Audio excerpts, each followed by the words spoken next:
Hello everyone.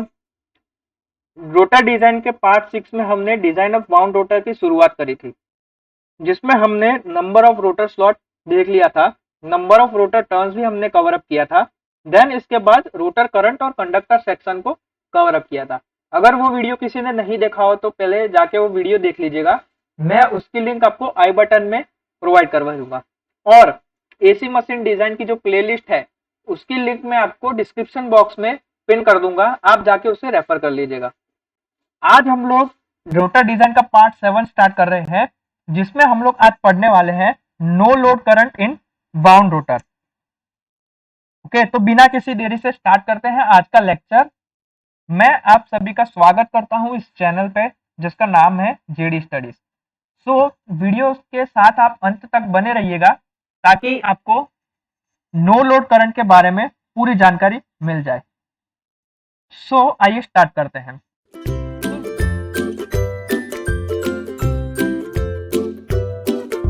Start करते हैं। तो नो लोड करंट की अगर मैं बात करूं, नो लोड करंट जो है इंडक्शन मोटर का, उसमें दो कंपोनेंट होते हैं। एक होता है उसका मैग्नेटाइजिंग कंपोनेंट और एक होता है उसका आयरन लॉस कंपोनेंट। तो मैं यहाँ पे पॉइंट नो लोड करंट, जिसको हम लोग आई जीरो से डिनोट करते हैं। तो what is the I zero? Induction motor के लिए इसके दो कंपोनेंट है, two components. First one is, पहला क्या कंपोनेंट है इसका? Magnetising component.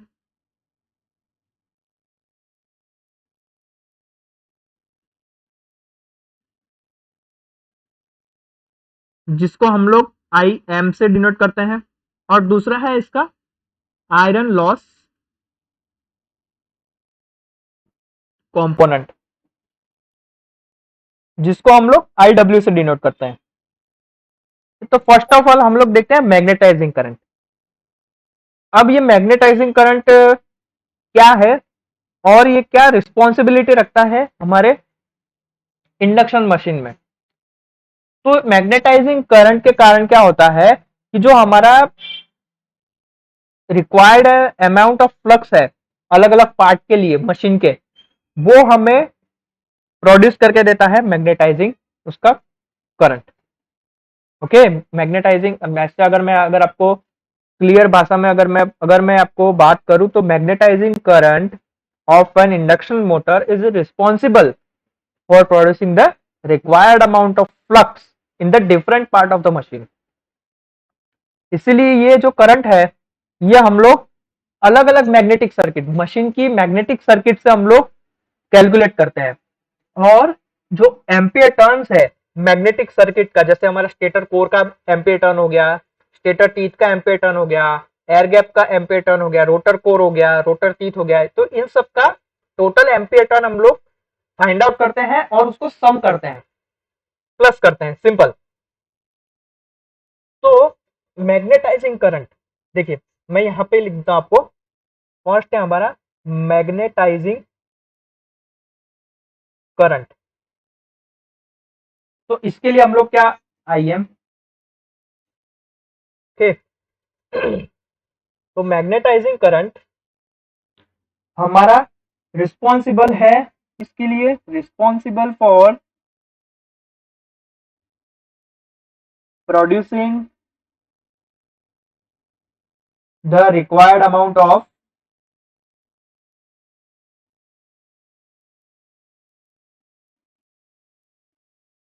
Flux in the different part, in the different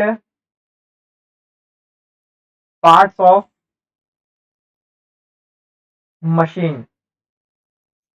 okay, तो ये जो सारी मैग्नेटिक सर्किट्स है हमारी मशीन के अंदर, उसके सारे करंट, जितने भी मैग्नेटिक करंट है उसके सारे करंट को फाइंड आउट करके हमें प्लस करना होता है। तो इसीलिए हम लोग क्या करते हैं, मैग्नेटिक सर्किट का सारा एम्पियर टर्न्स कैलकुलेट करते हैं। So the number of the ampere turns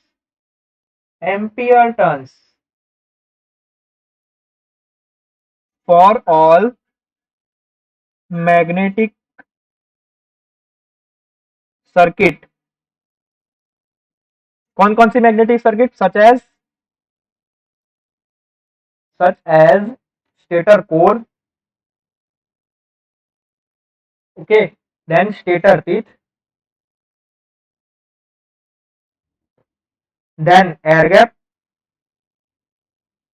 then rotor core, then stator teeth, rotor core, then rotor teeth, stator teeth तो लिख दिया मैंने, रोटर टीथ। इन सबके क्या करते हैं हम लोग? एम्पियर टर्न कैलकुलेट करके उसका हम लोग सम कर देते हैं, तो हमें टोटल एम्पियर टर्न मिल जाता है। ठीक, जैसे अगर हमें एम्पियर टर्न फाइंड आउट करना है मैग्नेटाइजिंग करंट के लिए, तो हम लोग क्या करेंगे? स्टेटर कोर का ampere turn, stator core plus ampere turn of stator teeth plus ampere turn of air gap यानी A plus ampere turn of rotor core यानी कि RC plus ampere turn of rotor teeth. इन सब का अलग अलग ampere turn calculate करके हम उसका सम कर देंगे ताकि हमें टोटल एम्पियर टर्न मिल सके। Okay, so based on this total ampere turn magnetic circuit का मैग्नेटाइजिंग करंट हम लोग कैलकुलेट कर सकते हैं। कैसे? मैग्नेटाइजिंग करंट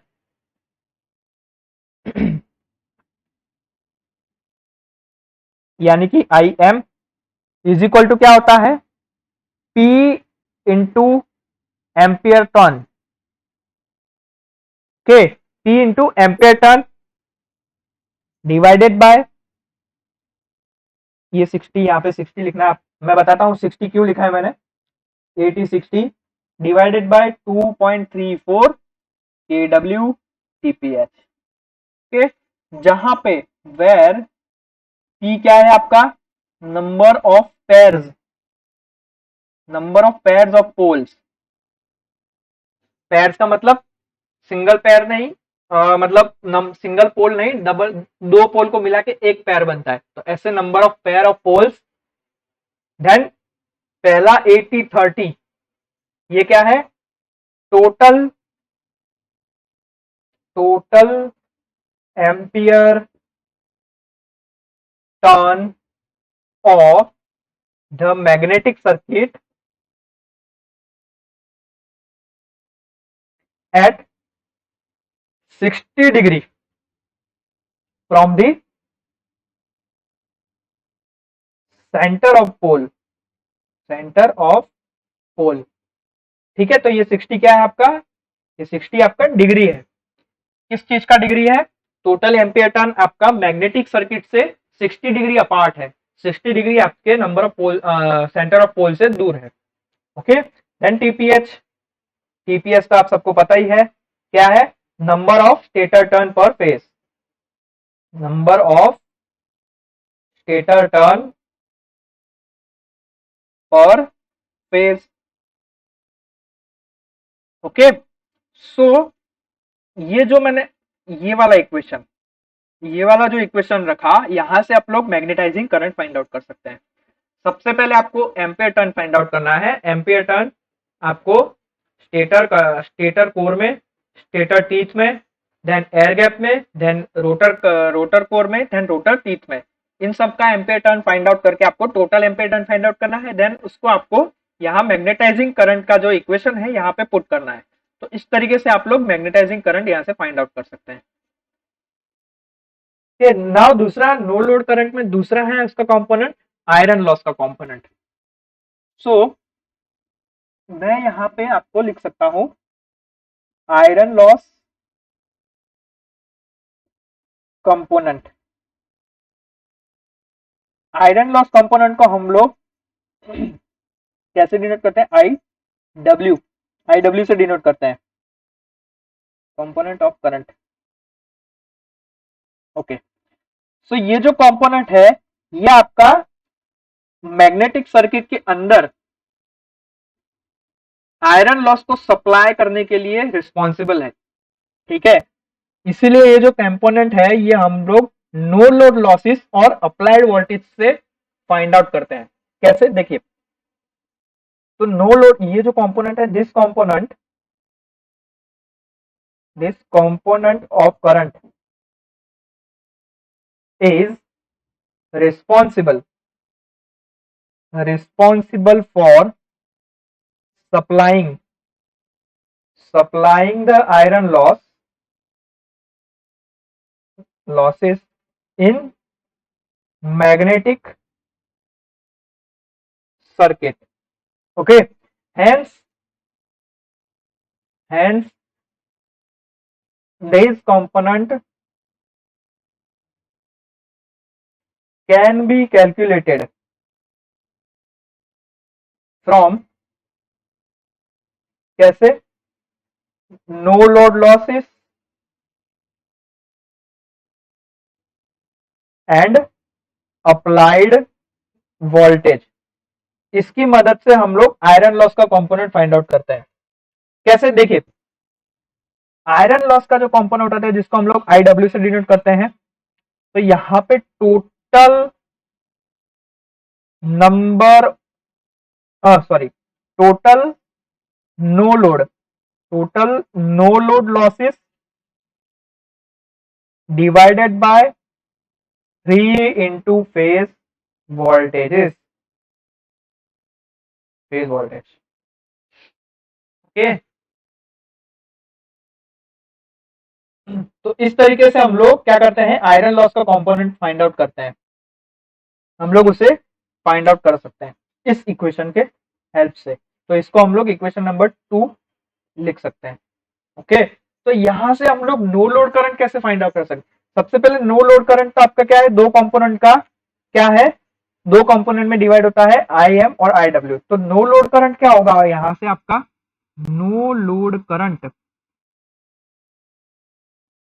जिसको हम लोग आई जीरो से डिनोट करते हैं, वो हमारा कैसे फाइंड आउट होगा, under root of I M square plus I W square. I M क्या है आपका, मैग्नेटाइजिंग करंट है, और आई आई आई डब्ल्यू क्या है आपका, no load current, sorry, no load क्या है आपका, आयरन लॉस कंपोनेंट। ठीक है,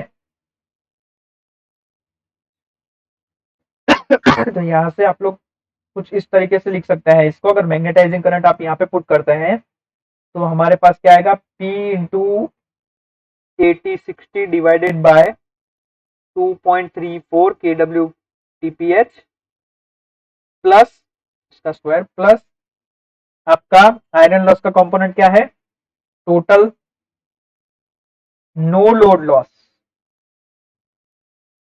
divided by 3 into phase voltage. उसका अगर आप स्क्वायर करके अंडर रूट करेंगे तो आपके पास आई जीरो की वैल्यू आ जाएगी। ओके, तो ये तो बात हो गई हमारे नो लोड करंट की।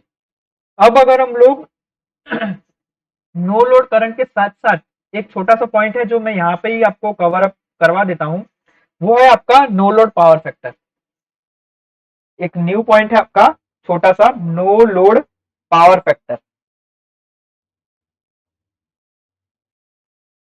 तो ये जो नो लोड पावर फैक्टर है इंडक्शन मोटर का, ये आपका क्या होता है, वेरी पुअर होता है, बहुत ही पुअर होता है। क्यों, क्योंकि मशीन पे जैसे जैसे आपका लोड इंक्रीज होता जाता है वैसे वैसे पावर फैक्टर इस चीज आपका इंप्रूव होता जाता है। ठीक है, तो नो लोड पावर फैक्टर हम लोग कैलकुलेट करते हैं कैसे, by knowing the no load current. No load current का यूज करके हम लोग क्या करते हैं, नो लोड पावर फैक्टर को फाइंड आउट कर सकते हैं। ठीक है, सबसे पहला पॉइंट आप इसमें क्या लिख सकते हैं कि ये जो पावर फैक्टर है, no load power factor,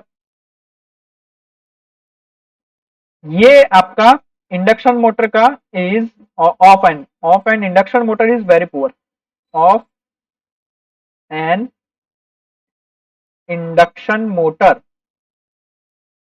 is very poor, very poor. ठीक, जैसे जैसे आपका लोड इंक्रीज होता जाएगा मशीन पर, वैसे वैसे आपका पावर फैक्टर इंप्रूव होता जाएगा। तो ये जो नो लोड पावर फैक्टर है, no load power factor can be calculated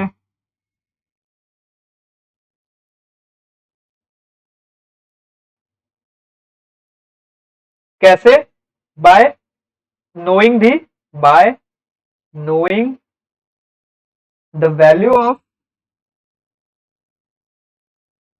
no load current,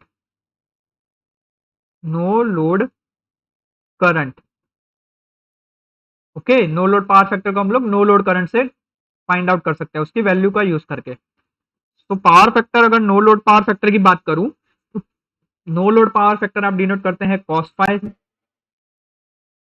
phi 0 से। तो नो लोड पावर फैक्टर क्या होगा आपका? आयरन लॉस का कंपोनेंट डिवाइड बाय इसका load current, no load current, ये होगा आपका नो लोड पावर फैक्टर के।